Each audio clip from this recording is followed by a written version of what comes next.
बिस्मिल्लाहिर्रहमानिर्रहीम। अस्सलाम वालेकुम नाज़रीन, आप यूट्यूब चैनल देख रहे हैं। मैं इमरान खान हूँ।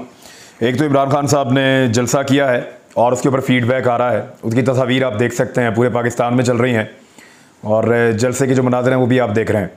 बहुत बड़ी तादाद में लोग आए। रावलपिंडी इस्लामाबाद से ज़्यादा लोग थे, कुछ लोग आसपास के ज़िला से आए हैं।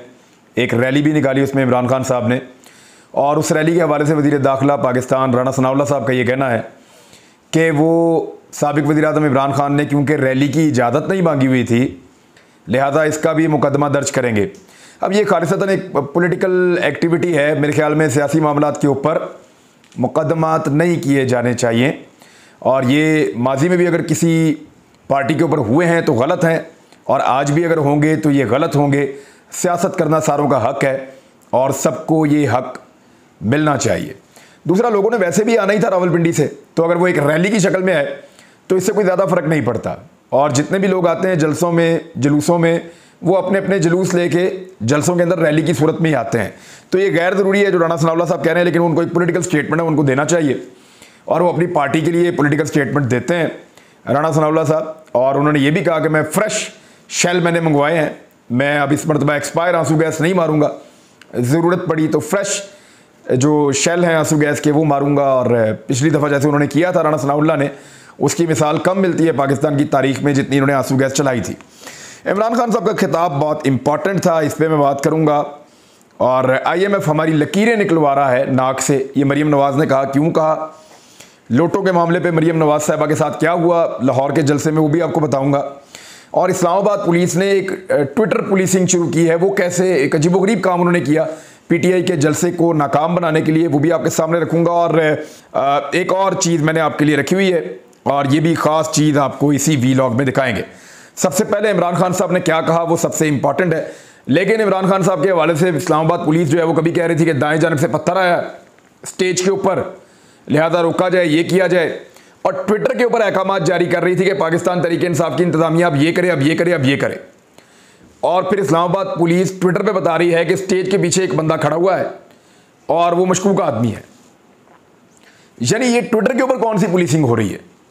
और वो बंदा शायद इनका ट्विटर का मैसेज पढ़ के ही भाग गया शायद।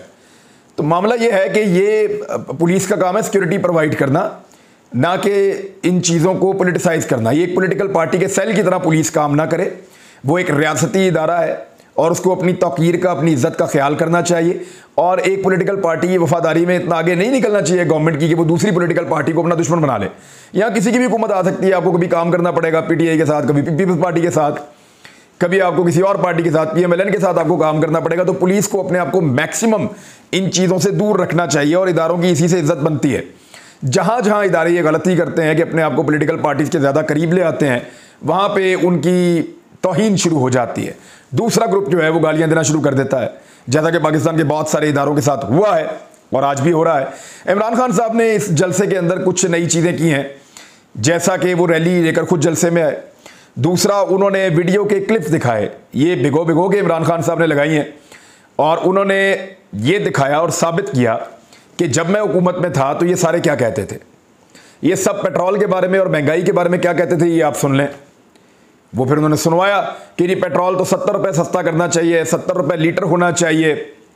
मिफ्ता इस्माइल कहते थे कि इतने की बिजली होनी चाहिए, पेट्रोल को और सस्ता कर दिया जाना चाहिए। मरीम नवाज़ क्या कहती थी, नवाज शरीफ क्या कहते थे, वो सारे जुमले उन्होंने सुनवाए। और फिर जब इन्होंने कीमतें बढ़ाई तो वो जुमले भी सुनवाए। तो उसमें उन्होंने कहा जी बिल्कुल बढ़ानी चाहिए कीमत, मुल्क की खातिर बढ़ा रहे हैं, मुश्किल फैसले कर रहे हैं। तो इमरान खान ने कहा जब मैं वज़ीर-ए-आज़म था तो तब कम करना मुल्क के मफाद में था, और जब ये बन गए हैं तो ज़्यादा करना मुल्क के मफाद में है। तो ये मुनाफ़कत इन्होंने की है, और एक्चुअली ये मुनाफ़कत है, क्योंकि मेरा काम है कि मैं आपको सही सही बात बताऊं। इन्होंने जो पहले कहा था वो गलत था, और जो बाद में किया इन्होंने वो भी गलत था।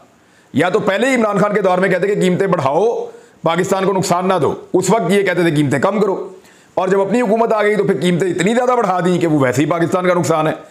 आलमी मंडी में इमरान खान के जाने के बाद कीमतें कम हुई, $129 से $103 तक आई हैं। तो ये इम्पैक्ट लोगों को मिलता 30% सस्ता होने की बजाय, या 25% सस्ता होने की बजाय पेट्रोल मजीद महंगा कर दिया, और वो 100% महंगा कर दिया लगभग, डीजल और पेट्रोल। तो ये पाकिस्तान के साथ ज्यादती हुई है। इमरान खान साहब का खिताब बड़ा इंपॉर्टेंट था। उन्होंने न्यूट्रल के साथ जो शिकवा किया है वो सबसे ज़्यादा अहम हिस्सा है उनके खिताब का। उन्होंने जो बातें की वो मैं आपके सामने रख देता हूँ।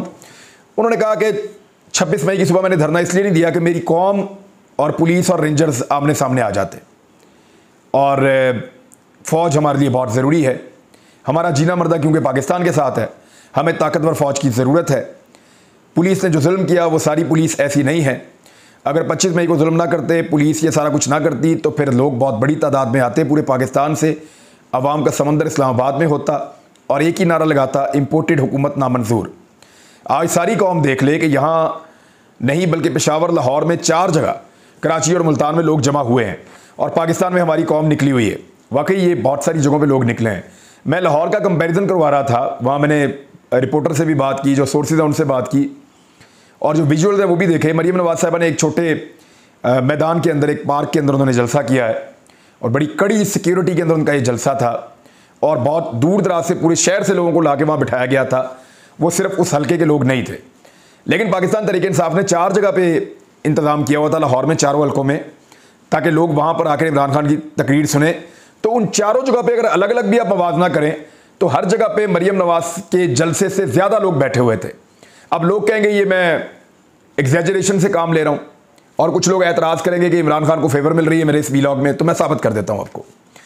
मरीम नवाज़ साहिबा का जो जलसा था वो एक पार्क के अंदर था, वहाँ पे वो जलसा कर रही थी। जितने लोग मौजूद थे वो भी आप देख लें, और इमरान खान साहब को जो 4 स्क्रीनों पे लाहौर में सुना जा रहा था, वहाँ जो लोग मौजूद थे वो भी आप देख लें। अच्छा, इस पैमाने पे आपको यकीन नहीं आता तो मैं आपको एक पैमाना और दिखाता हूँ। ये हमने उसी वक्त 2 स्क्रीनशॉट लिए। मरीम नवाज़ का जलसा जियो न्यूज़ पर लाइव दिखाया जा रहा था, मरीम नवाज़ का, और इमरान खान का जलसा जो है वो ARY न्यूज़ पर लाइव दिखाया जा रहा था सेम टाइम में। अब जियो पाकिस्तान का नंबर 1 चैनल है, रेटिंग में भी नंबर 1 है, और सबसे पुराना भी है, और सबसे तेज़ भी है, और सबसे अच्छी डिस्ट्रीब्यूशन भी उसकी है। ARY को आजकल बहुत सारे इलाकों में बंद भी कर दिया जाता है। तो हमने सोशल मीडिया के ऊपर जब सर्वे करवाया कि ज़्यादा लोग किसको सुन रहे हैं, तो सेम टाइम में जब हमने तस्वीर ली तो वो स्क्रीनशॉट आपके साथ हम शेयर कर देते हैं, आप देख लें। ARY को उस वक्त इमरान खान को सुन रहे थे 1,21,000 लोग बराह रास्त। ARY पे 1,21,000 लोग बराह रास्त इमरान खान को सुन रहे थे ARY पे, जबकि मरीम नवाज़ को जियो न्यूज़ पे 14,000 लोग सुन रहे थे उस वक्त सेम टाइम में। और जो रेटिंग है वो भी आपके सामने है, वो आप चार्ट देख लें। लगभग 75% लोग जो है पाकिस्तान के वो ARY को देख रहे थे। कोई 10-12-15% के भी, 13% गालिबन, या इससे मुझे याद नहीं है, लेकिन बहुत थोड़ा सा जो है वो जियो को देख रहे थे, और बाकी सारे चैनल उसके अंदर थे। तो 70% से ज़्यादा लोग जो है वो ARY को देख रहे थे। दूसरी रेटिंग में भी, सोशल मीडिया की रेटिंग मैंने आपको बता दी, 1,21,000 ARY और सिर्फ 14,000 जो है वो जियो न्यूज़, यानी 12% आप ये समझ लें, एक तरफ 100 और एक तरफ 12, ये इतना फ़र्क है मरीम नवाज़ के और इमरान खान के जलसे का। तो यहाँ से आपको अंदाज़ा हो जाएगा ज़्यादा लोग किसको सुन रहे थे और लोगों की दिलचस्पी किस में थी। इमरान खान साहब ने कहा कि इदारों को एक पैगाम दे रहे हैं कि अभी भी वक्त है, इन चोरों से मुल्क को बचा लो, कि हम सबके हाथ से गेम ना निकल जाए। चाहोगी भी तो रोक नहीं सकोगे, ये गेम हाथ से निकल जाएगी। मैं अपने इदारों के खिलाफ जंग करने नहीं निकला।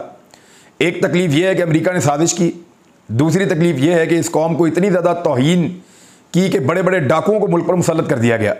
मेरा पाकिस्तान के इदारों से सवाल है, आपने कैसे इन डाकुओं को हमारे ऊपर मुसल्लत होने दिया? मैं इदारों से पूछता हूँ, करप्शन के खिलाफ अकेले मैंने ठेका लिया हुआ है?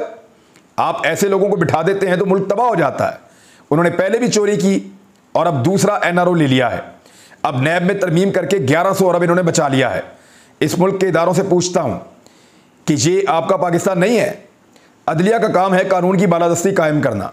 मैं बड़े एहतराम से पूछता हूँ कि क्या कहीं ऐसा होता है कि मुल्जिम काजी बन जाए, शहबाज शरीफ FIA पर बैठ जाए, नैब पर बैठ के 1100 अरब रुपए का डाका मारे, जजेस से अल्लाह पूछेगा कि बताओ क्या आपने मेरी ज़मीन पर इंसाफ किया कि नहीं, क्या आप ताकतवर को कानून के नीचे लेकर आए या नहीं। वैसे ये बड़ी जिम्मेदारी होती है जजेस के ऊपर या काजी के ऊपर, क्योंकि जितनी बड़ी आपके ऊपर जिम्मेदारी होती है अल्लाह ताला की उतनी पूछ होती है।